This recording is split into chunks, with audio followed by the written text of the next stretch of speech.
Bu Puspita masih di mute deh, suaranya nggak keluar. Oh, sorry. Selamat pagi semua, oma-oma dan opa-opa dan saudara-saudara sekalian, saudara-saudara Kristus. Sungguh bersyukur kita pada pagi ini kita dapat bertemu untuk bersekutu kembali walaupun masih lewat media online. Biarlah persekutuan kita pada pagi ini tetap menjadi persekutuan yang penuh dengan hikmat daripada Tuhan sendiri. Pagi ini kembali akan Tuhan berkati kita melalui pemahaman. Seperti tema kita pada pagi ini adalah kewajiban orang usia lanjut yang akan dilayani oleh Pendeta Roni. Mari kita mengawali persekutuan kita pada pagi ini. Haleluya. Pujilah Tuhan. Hai jiwaku. Aku hendak memuliakan Tuhan selama aku hidup dan bermazmur bagi Allahku selagi aku ada. Mari kita puji Dia, kita menyanyikan dengan riangnya. Kidung Jemaat nomor 3. Kami puji dengan riang. Puji dengan sepenuh hati ya. Hati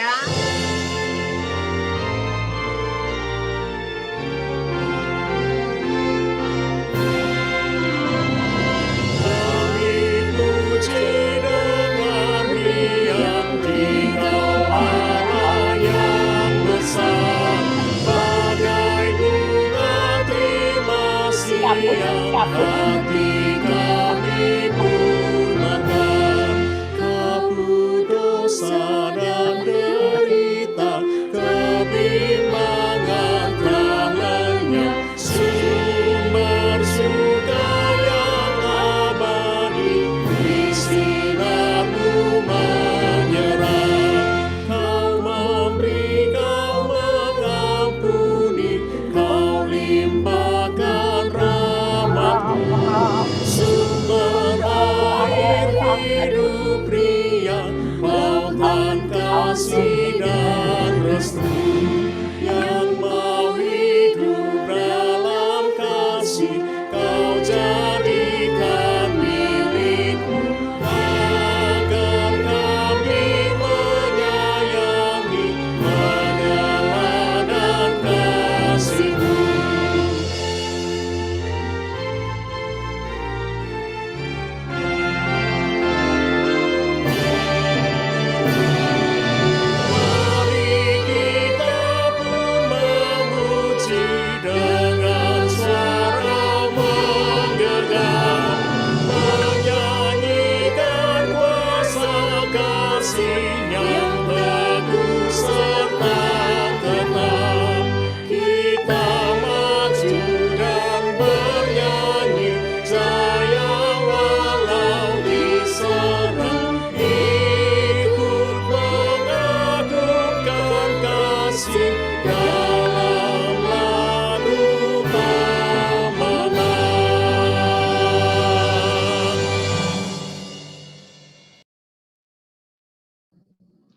Mari kita satu di dalam doa untuk mengawali persekutuan kita ini. Tuhan, terima kasih kalau pada pagi ini kembali kami datang ke hadapan-Mu. Terima kasih Tuhan atas anugerah-Mu yang Tuhan sudah berikan di sepanjang kehidupan kami sampai pada pagi ini.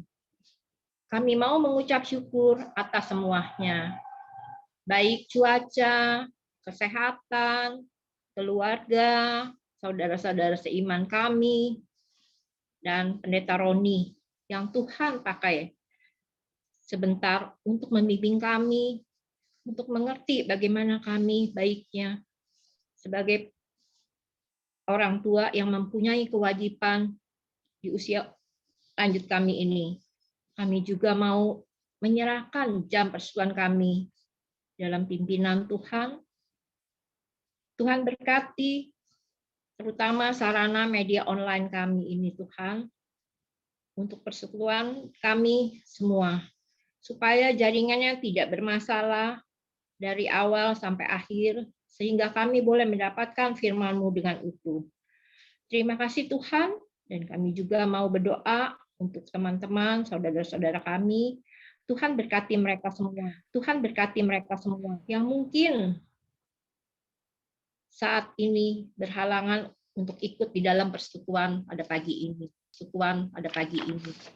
Dan ampuni kami jika pada pagi ini juga kami sudah melakukan hal-hal yang tidak berkenan padamu. Baik lewat perilaku kami maupun ucapan kami. Ampuni kami Tuhan, supaya kami layak menerima berkat lewat firman Tuhan yang sebentar kami terima. Terima kasih Tuhan, kami naikkan doa kami yang masih jauh daripada sempurna ini. Amin. Pada pagi ini temanya adalah kewajiban orang usia lanjut. Tujuannya sebagai lansia kita memperlihatkan sikap hidup yang sehat sesuai dengan firman Tuhan dan menjadi teladan bagi generasi muda dalam keluarga maupun lingkungan kita. Rasanya kita sudah melakukan itu ya, untuk hidup sehat rasanya sudah kita lakukan sampai saat ini. Kita bisa ada di pertemuan persekutuan pada pagi ini walaupun lewat media online. Seperti tadi kita lihat wajah teman-teman kita semua sukacita, tambah cantik, tambah fresh ya. Semua itu karena hidup kita sudah jalankan hidup kita secara sehat. Terus menjadi teladan, rasanya sudah semuanya menjadi teladan bagi keluarganya. Ya memang nggak sempurna, tetapi sudah kita lakukan semuanya itu. Tetapi Tuhan tetap begitu sayangnya sama kita. Walaupun di usia lansia kita ini, Tuhan tetap terus mau memperlengkapi kita untuk menjadi teladan, untuk menjadi berkat bagi keluarga kita, sekeliling kita, dan sesama kita. Seperti ada tertulis sebagai ayat pembukaan pada pagi ini, saya akan bacakan dari Yohanes 13 ayat yang ke-15. Sebab aku telah memberikan suatu teladan kepada kamu, supaya kamu juga berbuat sama seperti yang telah kuperbuat kepadamu. Sesungguhnya dari firman ini mengingatkan kita bahwa kayaknya susah ya untuk hidup sesuai dengan seperti tema kita, tetapi tidak, Tuhan sudah terlebih dahulu memberikan contoh kepada kita. Asal kita tetap berpegang pada Tuhan, kita dekat dengan Tuhan, rasanya Tuhan akan menolong kita untuk melakukan hal-hal yang berkenan. Memang kita tidak akan sempurna 100%, tapi kita bisa mengarah kepada ke sana. Nah, sebentar lebih mengerti lagi akan tema kita pada pagi ini, Pendeta Roni akan memperlengkapi kita. Dan sebagai lagu persiapan kita untuk menerima firman Tuhan, kita akan nyanyikan dari NKB 116 ya, Katria ya. Kita nyanyikan 3 baitnya.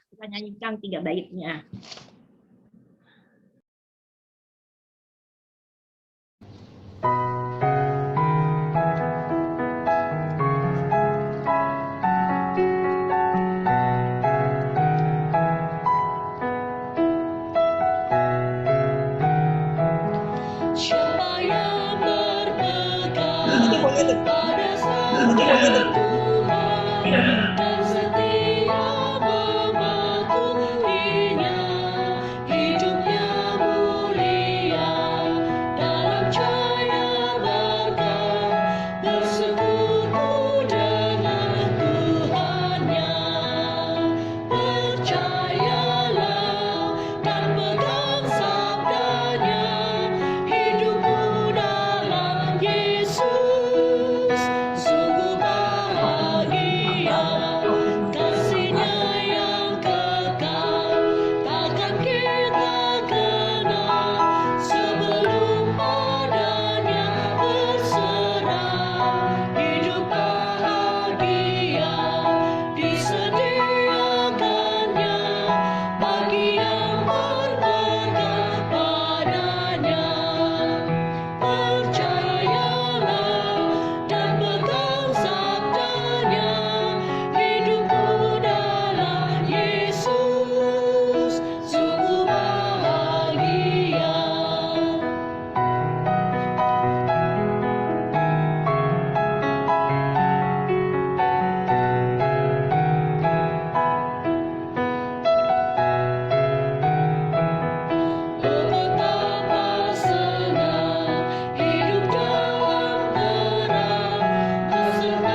Silakan Pak Roni.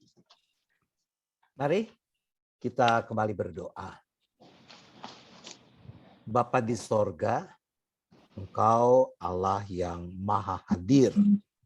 Oleh karena itu kami yakin, kami percaya saat ini Bapa juga ada bersama dengan setiap kami dimanapun kami masing-masing berada. Dan kasih setiamu juga yang mengikatkan kami menjadi satu kesatuan di dalam persekutuan saat ini.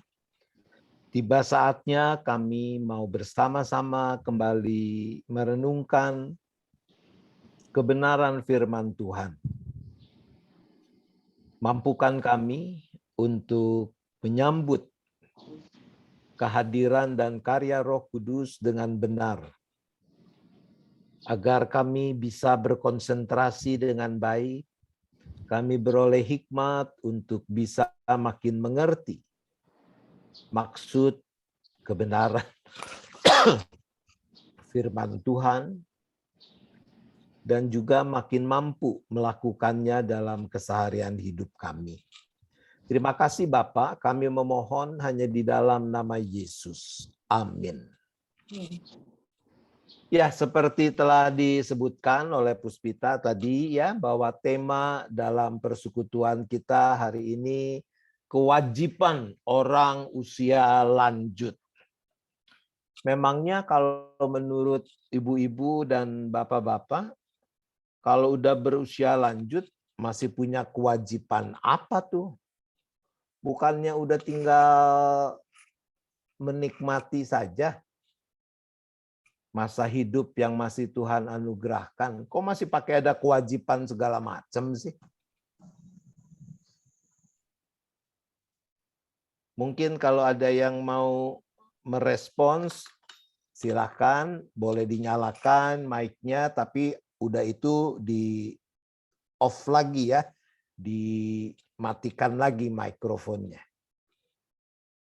Terus jangan ngobrol sendirian, ya ngobrolnya sama saya.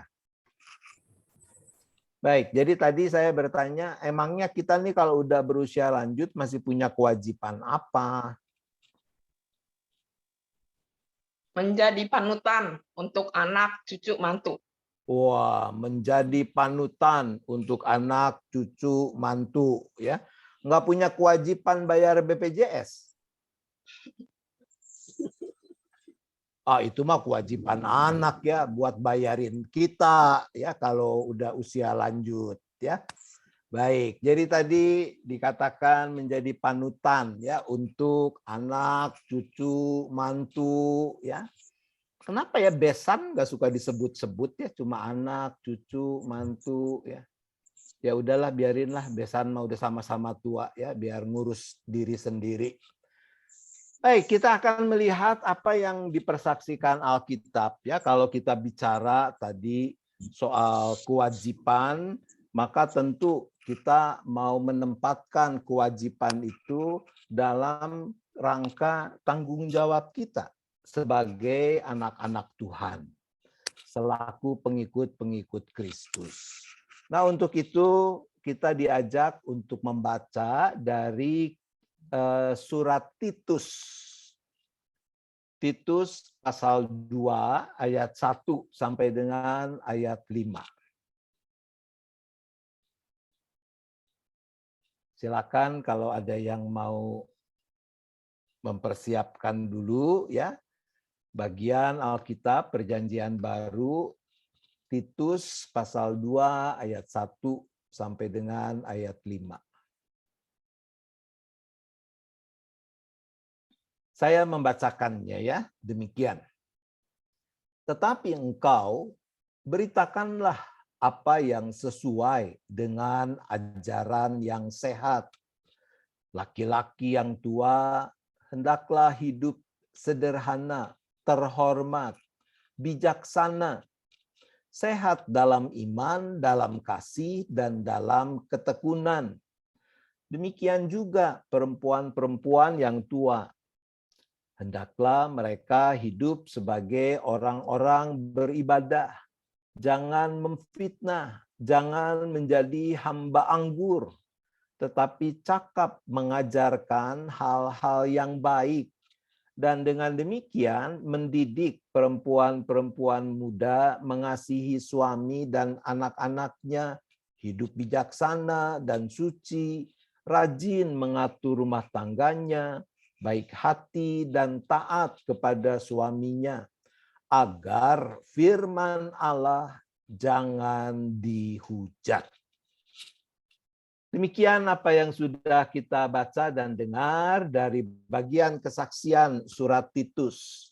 Maka kita semua adalah orang-orang yang berbahagia kalau dengan kesungguhan kita mendengarkan firman Tuhan, kita memelihara dan melakukannya.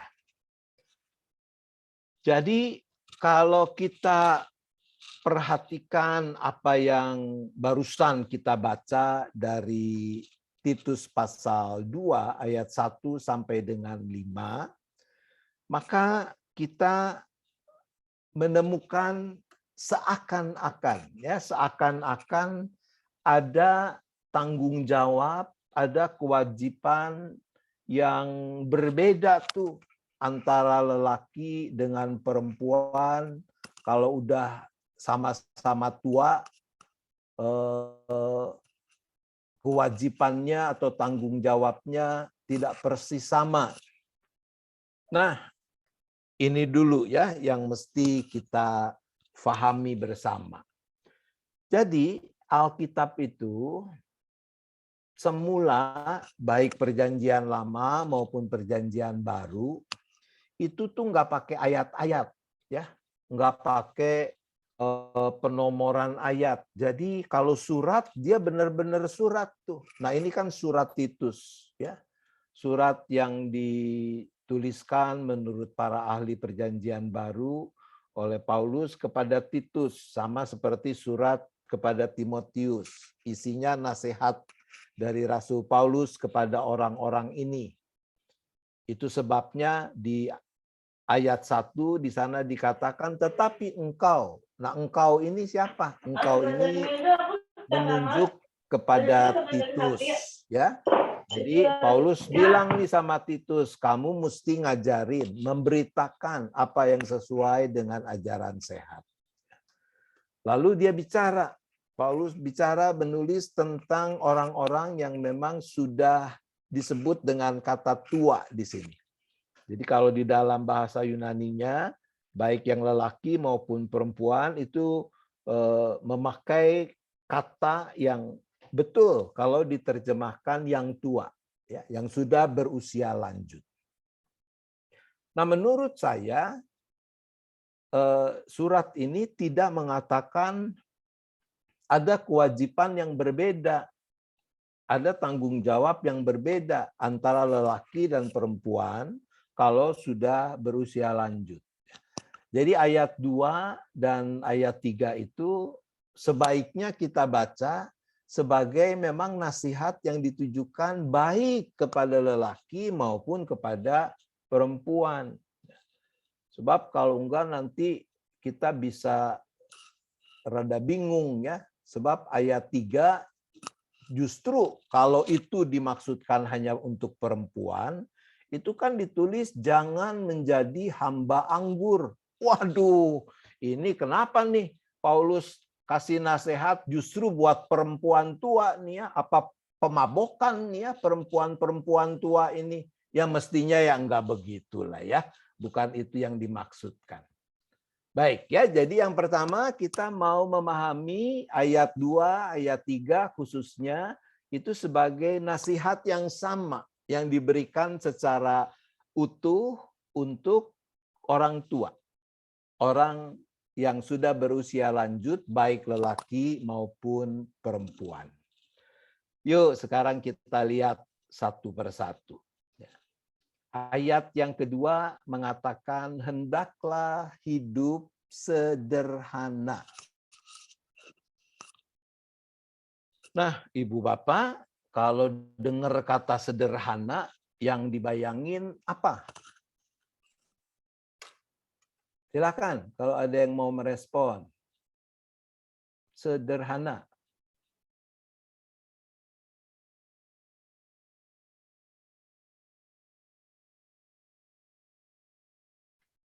Kalau di layar saya lihat kayaknya Ibu Teli nih. Ayo, Sus Teli. Ya, sederhana artinya tidak memaksa keadaan, cukup saja hari ini untuk hari ini, besok Tuhan akan menyiapkan yang cukup juga buat kita pastinya. Oke, ya. Hari ini mau ke Swiss ya cukup ya. Besok dari ke Swiss mau ke Jepang ya cukup gitu ya. Ya memang kita mesti hidup secukupnya lah ya. Tapi pasti bukan itu ya. Terima kasih Ibu Teli ya. Jadi mencukupkan diri dengan apa yang memang sudah ada, yang sudah Tuhan berikan. Kira-kira begitu ya. Oke, baik. Mungkin satu lagi kalau ada yang lain. Sederhana. Apa yang segera Anda ingat?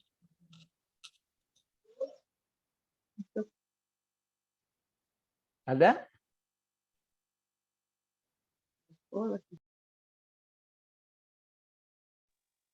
Kalau orang Jawa bilang Pak, gegeden empiak kurang cagak. Itu apa? Waduh, boten ngertos. Harus diterjemahkan dulu, Bu Sri. Gimana ya itu? Kalau misalkan cukupnya ini, ya ini saja, nggak usah apa, misalkan cari-cari yang tidak sesuai dengan kemampuan kita gitu loh, Pak. Oh, oke. Tidak mengejar apa yang melampaui kemampuan. Begitu ya, kira-kira ya, Bu Sri ya. Baik, terima kasih ya. Baik. Nah, kalau saya begitu baca sederhana, saya sih ingat rumah makan Padang. Nggak ada yang ingat rumah makan Padang.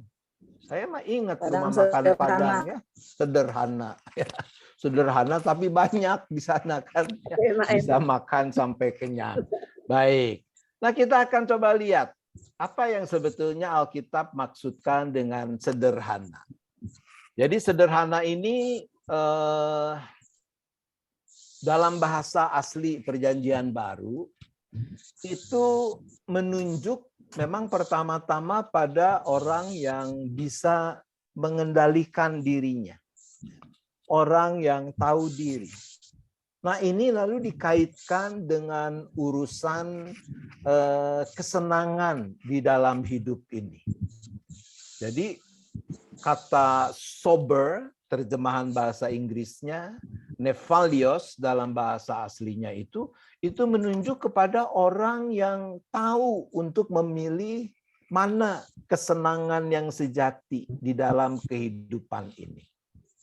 Bahwa orang ketika makin bertambah usia, makin lanjut usia, mestinya tahu memilih apa yang memang paling dibutuhkan untuk bisa mengalami sukacita sejati yang Tuhan berikan di dalam hidup ini. Itu yang dimaksudkan di dalam bahasa aslinya. Jadi bukannya sederhana tuh bajunya cuma satu, ya nggak ganti-ganti, enggak, bukan itu. Ya. Sederhana artinya tidak memikirkan melampaui apa yang sepatutnya dipikirkan sebagai anak-anak Tuhan. Tadi saya pakai kata tahu apa yang memang dibutuhkan. Ya. Ibu bapak pernah nggak ngalamin tergoda untuk memiliki atau membeli sesuatu yang dorongannya itu lebih karena kepengen. Sering, Pak. Bukan karena kebutuhan. Pernah? Tadi ada yang jawab sering ya. Waduh, kalau sering mah itu namanya udah penyakit tuh. Ya. Nah, kita suka tidak serius ya membedakan antara apa yang kita butuhkan dengan apa yang memang sebetulnya cuma keinginan doang gitu. Ya. Udah tahu nih misalnya nih ya kalau ngomong soal kesehatan.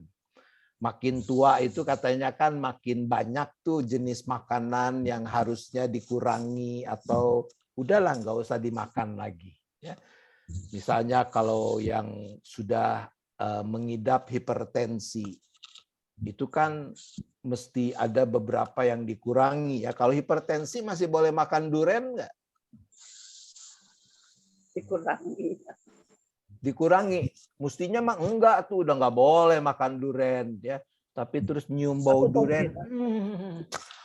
Gua hidup berapa lama lagi lah ya. Udahlah ya. Terus dicomot datu durian ya.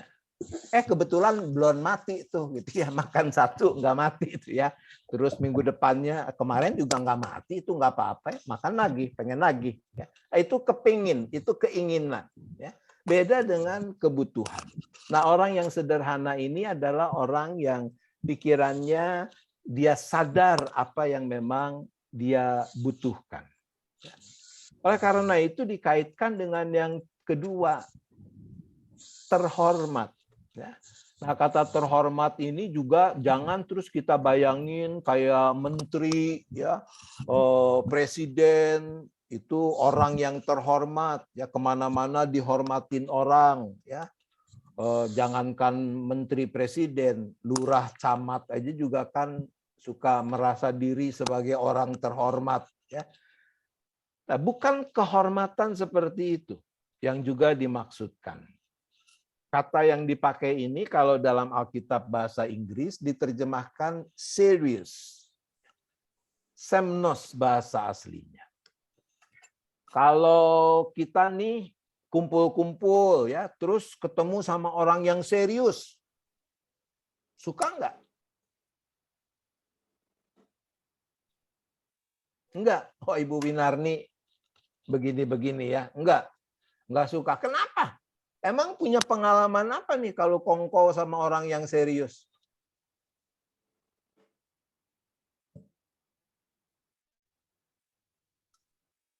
Ada bayangan, ya, ada gambaran kalau sama orang yang serius tuh ya, kita jadi capek, ya. Ngomongnya serius, mukanya juga serius terus gitu ya. Nggak ada ketawanya, nggak ada senyumnya, nggak ada sukacita lah pokoknya kalau kumpul-kumpul sama orang yang serius ya. Kita kan perlu juga lebih santai dan sejenisnya. Nah, tapi serius di sini yang dimaksudkan di sini dan diterjemahkan dengan terhormat itu bukan serius dalam arti tadi ya. Jadi mukanya kayak tembok, nggak ada senyumnya, nggak ada tawanya, tidak mendatangkan sukacita. Tapi tadi terkait dengan yang pertama sederhana, maka terhormat di sini yang setepatnya diterjemahkan serius tadi adalah orang yang tahu bahwa sebagai umat Tuhan, sebagai anak Tuhan ini, dia harus menjalani kehidupan ini sebagaimana layaknya warga kerajaan Allah. Maka dia akan serius dengan apa yang sepatutnya dia katakan, apa yang sepatutnya dia lakukan sebagai warga kerajaan Allah. Ngomong nggak sembarangan, bukan berarti nggak boleh guyon, ya, bukan berarti nggak boleh ketawa. Tentu boleh, tetapi itu dilakukan di dalam kesadaran bahwa aku adalah warga kerajaan Allah. Oleh karena itu aku harus menjaga kehormatan yang Allah berikan kepadaku. Karena aku juga sudah dijadikan anak-anak Allah. Kita nih kalau jadi orang tua kan suka nasehatin anak ya. Pernah nggak nasehatin anak, lu jangan bikin malu orang tua? Pernah menasehatkan anak seperti itu? Ya. Kenapa? Karena kalau disebut jangan bikin malu orang tua, berarti anak ini kita harap dia menjaga kehormatan kita sebagai orang tua. Nah, kurang lebih begitu ya. Arti yang kedua yaitu kita mesti selalu sadar bahwa kita adalah warga kerajaan Allah. Bahkan kita anak-anak Allah. Maka kita harus menjaga kehormatan Allah Bapa kita. Jangan sampai namanya dipermalukan. Oleh karena itu, kata sifat selanjutnya adalah bijaksana. Hendaklah hidup bijaksana. Jadi kata bijaksana ini menggambarkan orang yang memang mampu untuk mengendalikan segala sesuatu yang ada di dalam dirinya, pikirannya, emosinya, keinginannya, semua under control, begitu katanya ya. Semua dia bisa kendalikan dengan sebaik-baiknya. Dan bukankah memang sepatutnya itu yang terjadi? Bahwa ketika umur kita makin bertambah, mestinya kita makin tahu apa yang patut dan apa yang tidak patut. Ya, apa yang memang sepantasnya, apa yang tidak pantas. Oleh karena itu kemarin saya dan Thea kami sempat lihat warta berita di TV dan kami sama-sama menjadi sangat prihatin. Ketika ada berita seorang anak perempuan dia diperkosa. Siapa yang memperkosa? Kakeknya, pamannya, kakak-kakaknya. Binatang, itu lebih dari binatang. Itu menunjukkan orang yang tidak punya kemampuan untuk mengendalikan dorongan-dorongan pikiran, keinginan, emosi, hawa nafsu yang ada di dalam dirinya. Nah, anak-anak Tuhan mestinya tentu tidak begitu. Harus makin bijaksana dalam pengertian tadi, ya, makin mampu untuk mengendalikan diri. Lalu disebut sehat. Nah, sehat di sini memang bukan pertama-tama menunjukkan pada kesehatan secara fisik, ya, secara jasmani. Tentu itu juga harus kita jaga, ya. Tadi Puspita mengatakan bahwa kita masih bisa ketemu dalam persekutuan virtual ini, itu bukti bahwa kita serius menjaga kesehatan fisik, kesehatan jasmani kita. Tapi Titus 2 mengatakan hal yang berbeda, ya. Sehat dalam iman, dalam kasih, dalam ketekunan. Kenapa dipakai kata sehat? Menarik ya. Jadi kata sehat di sini, kata dalam bahasa aslinya itu adalah akar dari kata yang sekarang kalau bahasa Indonesia kita punya kata higienis. Tahu ya higienis? Apa artinya kalau higienis?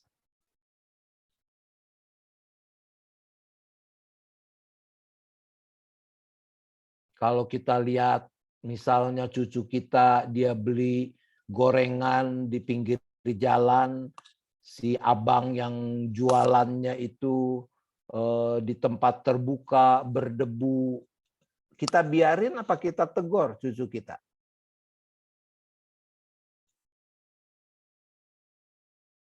Saya kira kita akan tegur, ya. Kalau kamu pengen pisang goreng, nanti oma yang bikinin. Jangan beli yang di pinggir jalan itu, ya. Itu kotor, berdebu, tidak higienis. Kira-kira itu yang mau kita omong, ya. Jadi higienis itu punya pengertian dalam arti sehat tadi memang bersih. Ada kemurnian di sana. Tidak tercemar, kira-kira begitu. Nah, apa yang harus higienis seperti tadi? Sehat seperti tadi. Ada 3 hal yang disebut, ya. Iman. Iman kita harus kita rawat supaya memang terus bertumbuh secara sehat. Dan orang-orang yang mengalami bagaimana kedekatan hubungan dengan Tuhan pasti tahu bahwa seiring berjalannya waktu, bertambahnya usia, kita tahu bahwa tidak ada pilihan lain selain mempercayai Tuhan dan mempercayakan seluruh kehidupan kita kepada Tuhan. Itu iman. Tapi juga dikatakan sehat di dalam kasih. Nah, kalau sehat dalam kasih, nah ini nih ya, mungkin sebagian besar kita sih anak-anak udah pada gede ya, kecuali Mariati yang masih punya anak yang relatif masih kecil ya.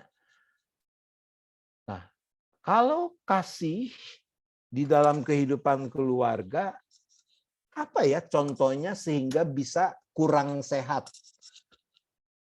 Kalaupun bukannya tidak sehat. Dalam relasi antar anggota keluarga bisa nggak kasih itu jadi kurang sehat? Ada yang mau kasih contoh? Kasih contoh dong, saya pengen minum soalnya.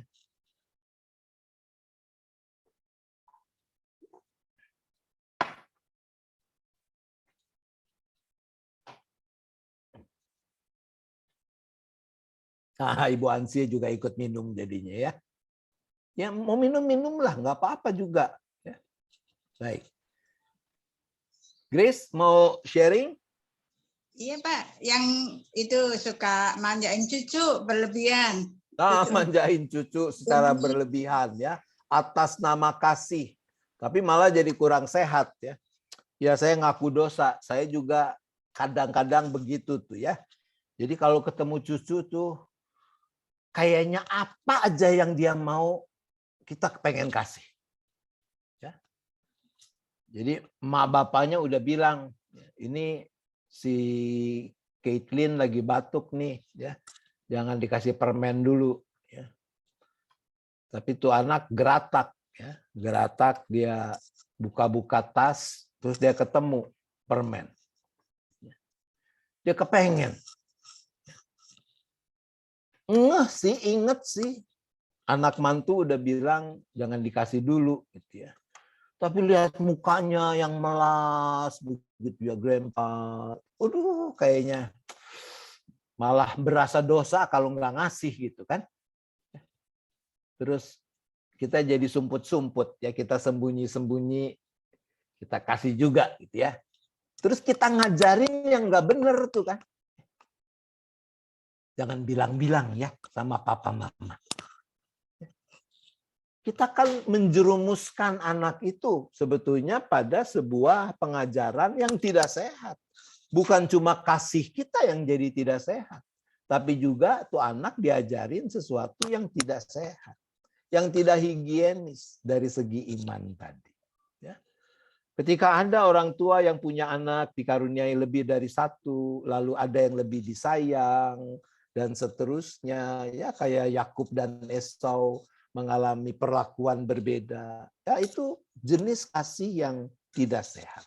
Nah, kita diminta supaya kita merawat kasih yang sehat. Lalu yang ketiga, yang terakhir di sana disebut juga sehat dalam ketekunan. Nah, ketekunan ini bukan juga yang pertama-tama bicara misalnya, aduh nggak bisa nih ya pakai aplikasi Zoom ini, tapi terus belajar terus sampai bisa. Nah, itu jenis ketekunan yang berbeda. Kalau yang di sini, ketekunan di sini dalam berbagai ayat lain, terjemahannya adalah kesabaran. Jadi, seiring pertambahan umur kita, ketika kita makin tua, maka mestinya kita menjadi seperti baja yang ditempa. Baja yang ditempa sehingga kita punya daya tahan. dalam menghadapi berbagai persoalan hidup ini dengan makin baik. Beda ketika masih muda, ketika baru kawin, misalnya dulu, dikit-dikit ngomel, dikit-dikit ngeluh, dikit-dikit nangis. Ya. Nah sekarang nih, udah jadi engkong, udah jadi emak, udah jadi kungkung, nai-nai. Ya. Mestinya berubah. Gitu. Ya. Berubah bahwa kita bisa menunjukkan tadi, kalau disebut jadi panutan. Ya. Ketika ada persoalan, kita bisa memberikan ketentraman. Bukannya kita yang terus jadi yang pertama-tama jadi rusuh gitu ya. Aduh bagaimana dong? Enggak. Ya. Sebagai orang yang punya tadi sehat di dalam ketekunan, maka justru bisa memberikan motivasi. Menciptakan suasana sekalipun ada masalah, mari kita hadapi. Di dalam iman kita, karena kita tahu Tuhan tidak tinggalkan kita. Itu ketekunan yang dimaksud di sana. Hupomone adalah kesabaran yang mengalahkan dunia. Nah sekarang kita pindah ke ayat yang berikutnya. Ini memang tadi ya dikaitkan dengan perempuan, tapi sekali lagi kita membacanya sebagai kesatuan. Di sana disebutkan hidup sebagai orang-orang beribadah. Hah? Sebagai orang yang beribadah, apa memang tiap hari, tiap jam mesti ikut persekutuan terus? Kelar persekutuan lansia Gading Indah terus cari lagi di YouTube atau di aplikasi lain supaya sebagai orang yang beribadah? Ya bukanlah ya, nggak perlu lebih itu juga sih, nggak sampai setuju. Tapi kata orang yang beribadah, hidup sebagai orang yang beribadah ini gambarannya adalah orang yang memang menjaga kekudusan hidup. Karena sadar Tuhan Allah adalah Allah yang Maha Kudus. Karena kudus, maka kuduslah kamu. Kira-kira kan begitu ya. Teks Alkitab mengatakan. Karena Tuhan Maha Kudus, kita punya tanggung jawab menjaga kekudusan hidup kita.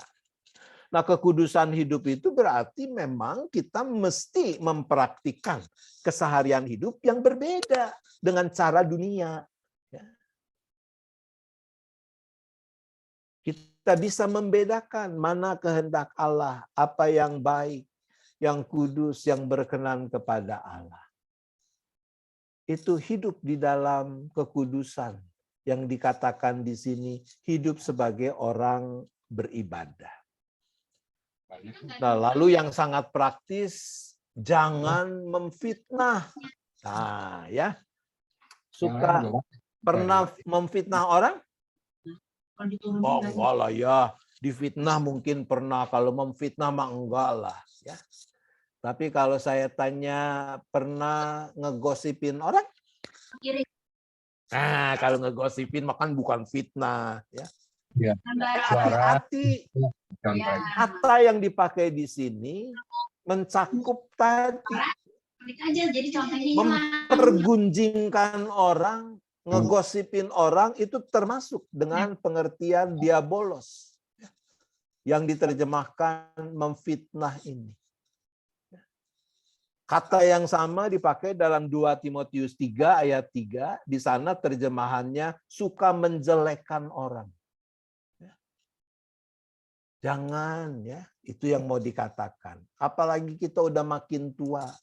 Jangan. Udah nggak perlu lah, nggak pantas kita ngomong-ngomongin orang, apalagi sampai menjelek-jelekkan, memfitnah orang lain. Anak mantu cucu kita akan lihat itu, akan mendengar itu. Lalu mereka akan menganggap, oh itu boleh berarti. Kemudian yang terakhir adalah cakap mengajarkan hal-hal yang baik. Kalau dalam Alkitab terjemahan bahasa Inggris, sebetulnya disebut teachers of good things. Menjadi pengajar-pengajar akan hal-hal yang baik. Jadi dari kata-kata yang dipakai di sini, bagaimana kehadiran kita nih sebagai orang yang lanjut usia ini, kita bisa tadi persis yang disebut, jadi panutan. Kita mengajarkan, baik dengan perkataan, tapi terutama dengan contoh perbuatan kita, apa yang benar dan baik. Dua hal itu harus ada. Bukan cuma baik, tapi juga benar. Bukan cuma benar, tapi juga baik. Ya, itu yang dikehendaki untuk terjadi, untuk kita praktikkan. Ujungnya apa? Ayat 4 dan 5 mengatakan dengan demikian mendidik perempuan-perempuan muda dan seterusnya. Lalu anak kalimat terakhir ini yang paling penting, agar firman Allah jangan dihujat orang. Itu yang mestinya menjadi kerinduan kita sebagai orang-orang yang dikaruniai usia yang semakin lanjut oleh Tuhan. Kita tadi sudah mengatakan nggak gampang, tapi jangan takut. Kalau kita mau melakukannya, maka Tuhan yang akan menambahkan kemampuan itu kepada kita. Belajar untuk hidup sesuai dengan kehendak Tuhan itu nggak ada kelarnya sampai Tuhan datang kembali. Terpujilah nama Tuhan. Amin.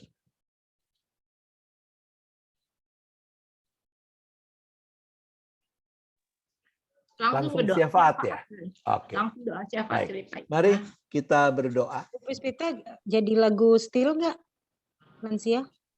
Apa setelah doa Doa syafaat dulu aja deh. Oke. Ya. Ya. Jadi lebih ini. Lebih aus sayanya jadi. Ya. Mari kita bersyafaat. Bapa di sorga, terima kasih hari ini kami boleh diingatkan lagi tentang apa yang memang seharusnya sepatutnya terus kami tumbuh kembangkan dalam hidup kami sebagai orang-orang yang Tuhan karuniai usia yang semakin lanjut, yaitu bagaimana kami bisa menghadirkan apa yang memang Tuhan kehendaki lewat perkataan, perbuatan kami, sehingga keberadaan kami utamanya dalam kehidupan keluarga, dalam relasi dengan orang-orang yang terdekat dengan kami, pasangan, anak-anak, menantu-menantu, cucu-cucu, besan, keluarga, kami boleh menjadi fasilitator yang baik, yang menolong mereka untuk bisa mengalami kehadiran dan kasih Allah, dan juga terus bertumbuh di dalam kebaikan dan kebenaran Allah. Dengan kerinduan itu ya Bapak, kami saat ini juga berdoa buat teman-teman kami yang masih bergumul dengan sakit penyakit mereka. Dan Engkau Allah yang Maha Tahu, yang tahu persis kondisi setiap anakmu ini. Kami menyerahkan Ibu Chung Yit Kyun, Ibu Listiani Sudibyo, Ibu Damayanti, Angel, Ibu Heni Imelda, Ibu Ningsi, Ibu Hana Ginarti, Ibu Lianawati, Ibu Melani Lubis, Ibu Nunu, ke dalam tangan pengasihan Tuhan. Bapa yang berkenan, jamah mereka dengan tangan kasih-Mu yang penuh kuat kuasa. Tambahkan kekuatan yang mereka perlukan. Kalau ada pengobatan yang dijalani, Bapa kuduskan, baik dokter, obat-obat, peralatan, semua menjadi sarana yang hidup dan baik dalam tangan Tuhan, guna kekuatan, kesehatan yang cukup yang diperlukan oleh anak-anakmu ini. Mungkin ada yang masih harus menanggung sakit penyakit dan kelemahan tubuhnya. Tuhan, tambahkanlah kesabaran, tambahkan sukacita dan damai sejahtera, baik dalam diri si sakit, tapi juga keluarga yang mendampingi, supaya mereka bisa tetap merasakan kehadiran Tuhan, bahwa Tuhan tidak tinggalkan mereka, bahwa Tuhan juga yang terus menanggung segala beban yang harus mereka pikul. Juga yang cukup segala sesuatu yang diperlukan di proses pengobatan, bahkan perawatan yang harus dijalani. Bapa di sorga, kami saat ini juga bersyukur kalau sehari lewat sehari boleh kami lewati, dan tanpa terasa kami akan segera memasuki masa raya Advent dan Natal. Maka Tuhan, Engkau yang mampukan di jemaat, juga panitia Natal di dalam mempersiapkan rangkaian-rangkaian baik ibadah maupun kegiatan lain dalam masa raya Advent dan Natal ini, supaya boleh tersiapkan dengan baik dan menjadi sarana yang baik dalam tangan Tuhan dalam rangka merawat pertumbuhan iman jemaat dan simpatisan. Secara khusus kami berdoa untuk rencana mulai Minggu Advent pertama akan ada kebaktian di gereja dengan kehadiran jumlah yang sangat terbatas, yang akan juga pada saat yang sama disiarkan secara langsung. Tuhan tolong supaya semuanya boleh tersiapkan dengan baik, sehingga nama Tuhan saja yang makin dimuliakan. Bapa, kami berdoa untuk jemaat Tuhan, khususnya kelompok lansia yang punya kerinduan besar untuk bisa kembali bersekutu secara tatap muka. Kiranya Tuhan yang menolong, Tuhan yang memampukan pemerintah dengan dukungan semua pihak termasuk gereja untuk bisa menjaga kestabilan perkembangan yang sebetulnya sudah membaik dalam penanganan pandemi ini, sehingga bisa dipertahankan bahkan makin membaik situasinya, agar juga satu saat apa yang menjadi kerinduan itu bisa mewujud nyata. Tapi juga kalau memang belum bisa hal itu terwujud, biarlah kami boleh tetap bersukacita, mensyukuri apa yang ada, yaitu ketika kami bisa menyelenggarakan berbagai aktivitas termasuk persekutuan secara virtual ini. Kami berdoa untuk upaya pemerintah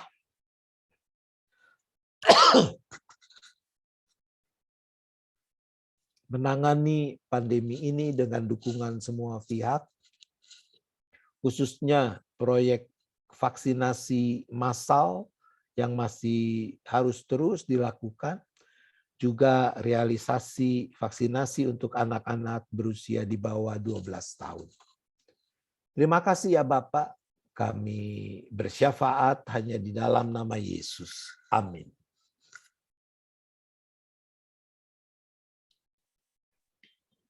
Terima kasih Pendeta Roni untuk semua firman yang sudah diberikan kepada kami.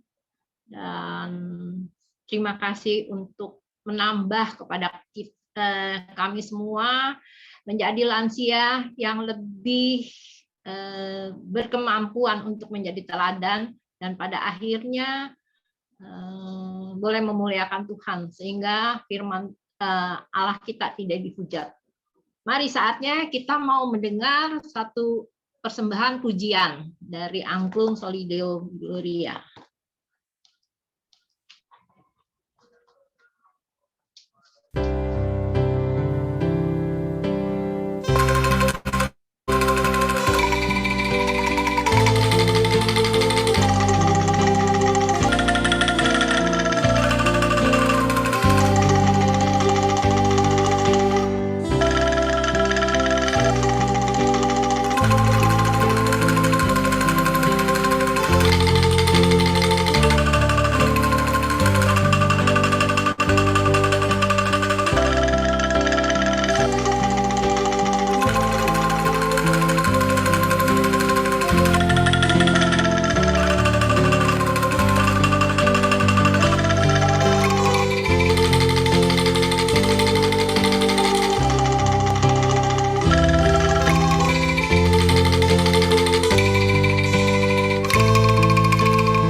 sekarang saatnya kita mau membawa persembahan kita pada pagi ini.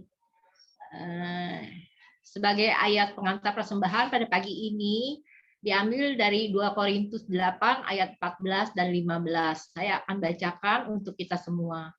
Maka hendaklah sekarang ini kelebihan kamu mencukupkan kekurangan mereka, agar kelebihan mereka kemudian mencukupkan kekurangan kamu, supaya ada keseimbangan, seperti ada tertulis, orang yang mengumpulkan banyak tidak kelebihan, dan orang yang mengumpulkan sedikit tidak kekurangan. Lalu ayat ini kita diajarkan oleh Tuhan, kita juga saling melengkapi dan berbagi kepada sesama kita. Persembahan kita dapat kita lakukan dengan dengan pertama dapat dimasukkan ke dalam amplop dan dipersembahkan saat kita nanti dapat beribadah bersama. Kedua, dapat diberikan dengan cara transfer ke rekening BCA di nomor 0948 488 488 atas nama GKI Jabar, GKI Gading Indah, atau yang ketiga melalui scan QRIS seperti yang tertera di samping kita.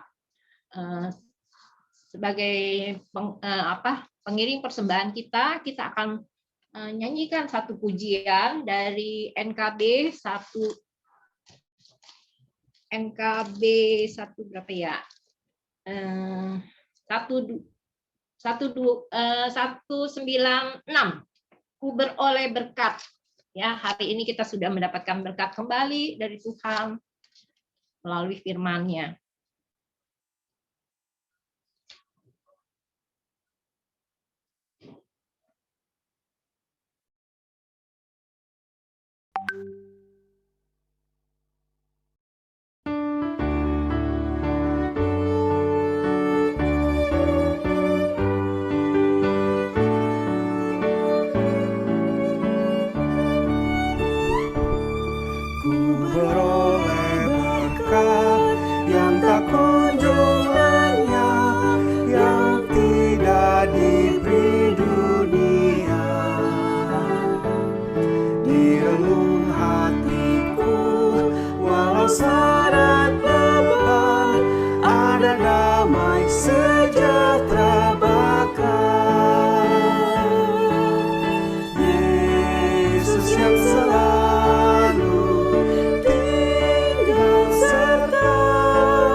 Mari kita satu di dalam doa. Terima kasih Tuhan Yesus. Terima kasih Tuhan Yesus. Saat ini kami masih Kau beri kesempatan untuk mempersembahkan ungkapan syukur kepadamu. Kami menyadari kami dapat memberi persembahan syukur siang ini karena Tuhan yang sudah memberi lebih dahulu kepada kami. Terimalah Tuhan persembahan kami pada pagi ini, berkati persembahan kami ini. Tuhan juga mau berkati tangan-tangan yang mengelola persembahan kami ini. Kiranya Tuhan juga menolong kami semua supaya ingat untuk dapat memberikan yang terbaik daripada hidup kami ini sebagai teladan di usia indah kami ini, dimanapun kami berada. Terima kasih Tuhan untuk semua yang sudah kami terima pada pagi menjelang siang ini lewat firman-Mu. Biarlah semua itu memampukan kami untuk menjadi saksi-saksi untuk Engkau dan menjadi berkat bagi orang-orang yang ada di sekeliling kami, baik untuk keluarga kami, saudara kami, lingkungan kami, tetangga kami, saudara kami, lingkungan kami, tetangga kami. Terima kasih Tuhan, kami naikkan doa kami. Terima kasih Tuhan, kami naikkan doa kami hanya di dalam nama-Mu. Amin.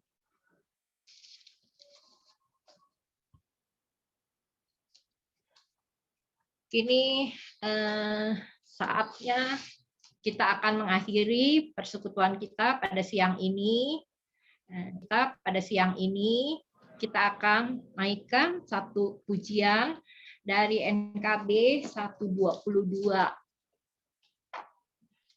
122 dari NKB. Ku ingin 122 dari NKB. Ku ingin terperangai.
Silakan Pak Roni untuk doa penutupnya dan Mari kita kembali berdoa.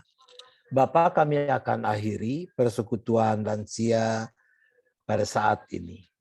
Tapi kami percaya kami tetap diikatkan oleh kasih Tuhan menjadi satu kesatuan tubuh Kristus yang terus saling menopang, saling memperhatikan, saling mengasihi, sebagaimana yang Tuhan kehendaki. Kami masih akan melanjutkan aktivitas sepanjang hari ini. Dan kami tetap memerlukan kekuatan yang daripada Tuhan. Maka saat ini ya Bapa, kami juga memohonkan pemeliharaan-Mu di dalam kehidupan setiap kami, beserta dengan keluarga kami masing-masing. Kiranya Tuhan yang boleh memberikan berkat-Mu, baik dalam bentuk kesehatan yang cukup, rezeki yang cukup, kemampuan melakukan apa yang menjadi tugas tanggung jawab masing-masing. Dan yang terpenting, Tuhan berkenan peliharakan keteguhan iman, pengharapan, penyerahan setiap kami seisi keluarga masing-masing tetap hanya kepadamu. Terima kasih ya Bapa, ampuni dosa dan salah kami, agar tidak menghalangi kepenuhan anugerah-Mu. Arahkan hati saudara pada Tuhan, sambutlah berkat-Nya. Kasih Allah Bapa, kasih karunia Tuhan Yesus Kristus dan persekutuan Roh Kudus, besertalah dengan saudara sekalian sampai selama-lamanya. Amin.